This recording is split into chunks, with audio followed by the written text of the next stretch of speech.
وفاقی وزیر خزانہ محمد اورنگزیب نے کہا ہے کہ پاکستان رواں سال $300 ملین کے پانڈا بانڈز چینی مارکیٹ میں جاری کیے جائیں گے۔ امید ظاہر کی ہے کہ ان بانڈز کی فروخت سے چینی سرمایہ کار پاکستان میں آئیں گے اور پاکستان کی فنڈنگ کے ذرائع وسیع ہوں گے۔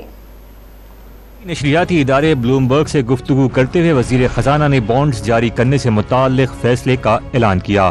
بتایا کہ چینی سرمایہ کار پانڈا بانڈ سے مستفیض ہوں گے اور ان کی فروخت سے سرمایہ کاروں کو نئی مارکیٹ میں رسائی ملے گی، کیونکہ چین دنیا کی دوسری بڑی اور وسیع بانڈ مارکیٹ ہے۔